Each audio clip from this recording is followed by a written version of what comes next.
Do you want to take your solo from this to this?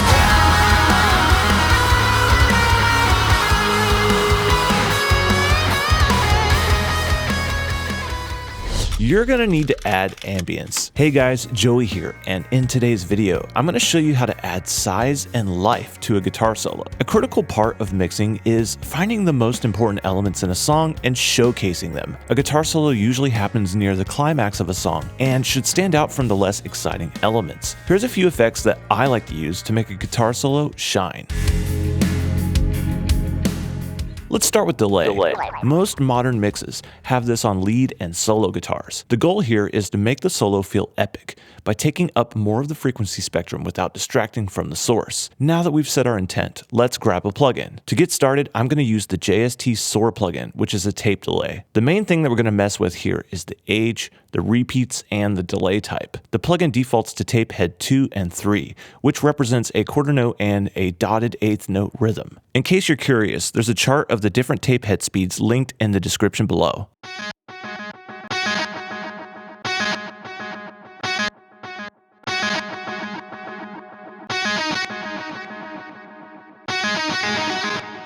I think the default sounds best here. The repeats knob controls how many times the delay repeats, and since I'm going for a huge solo, let's keep this pretty high.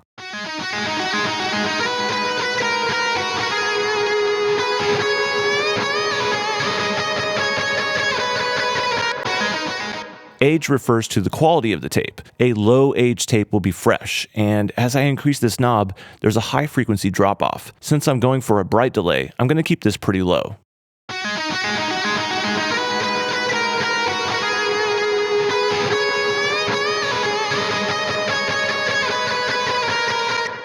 The health, flutter, and contour are more subtle replications of a tape machine that can get some pretty creative results, but I don't need them here, so I'm going to leave them alone. Now let's bypass this plugin to see what it's doing.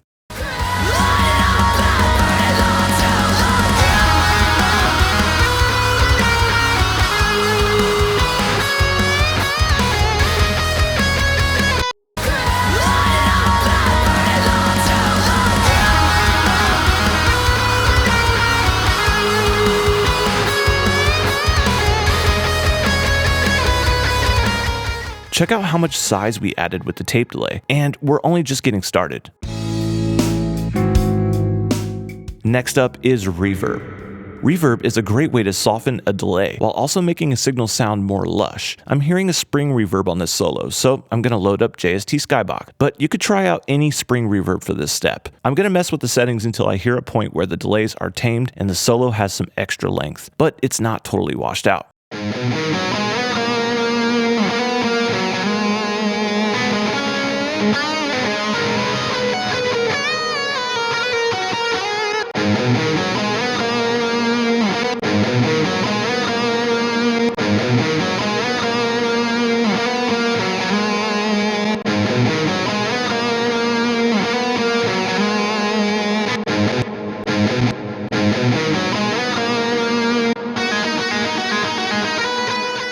Awesome. Now that the reverb is dialed in, let's check it in bypass.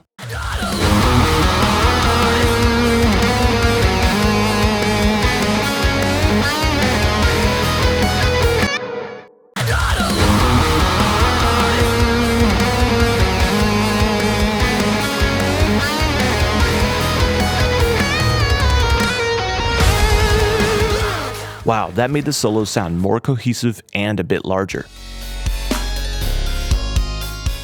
Using a stereo widener after reverb is a great way to emphasize the effect and get an important signal to take up a little more space in the stereo field. There are a bunch of wideners, but I'm really feeling Howard Benson vocals for this part. Let's turn off everything other than the width module. I'm going to go pretty subtle on these settings. A good tip is to increase the width until you really start to hear it, and then just back it off a little bit.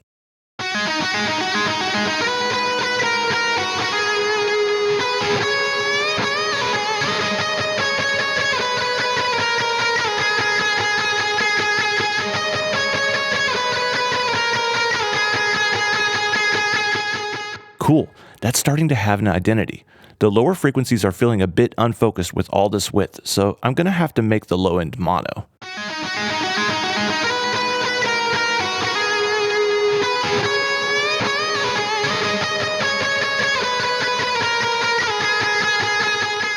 That sounded pretty good to me.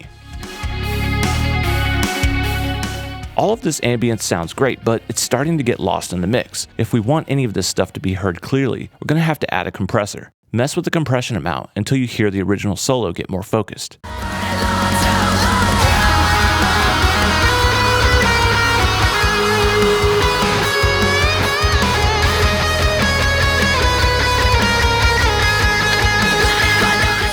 If you've got a compressor with a mix knob, this is a great place to try parallel processing. This will make sure that your solo is clear, but still has some dynamic range.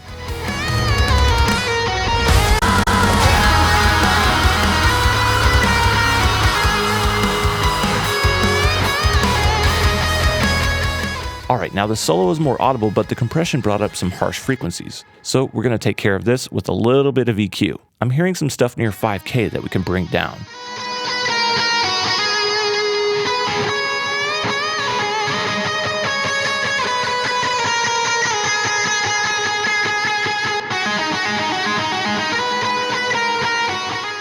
Awesome, but some of the effects introduced some excess low end, which we can clean up with a high pass.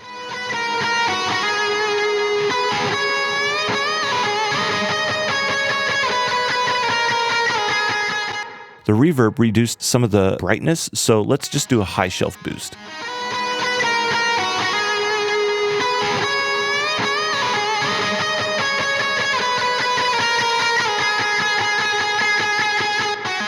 And finally, let's emphasize the main tone of the guitar with a presence boost.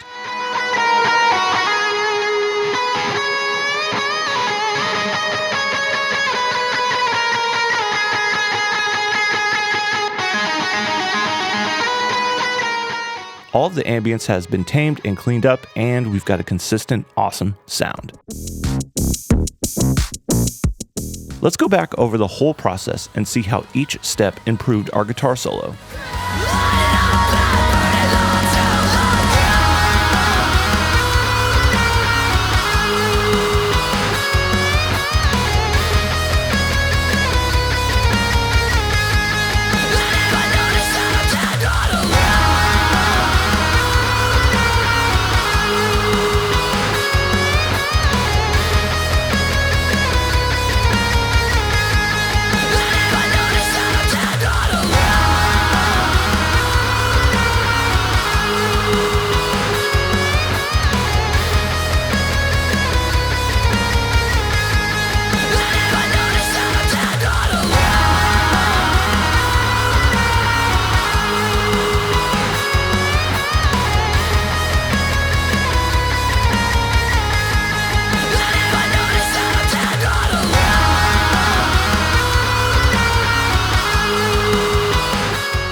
Sick!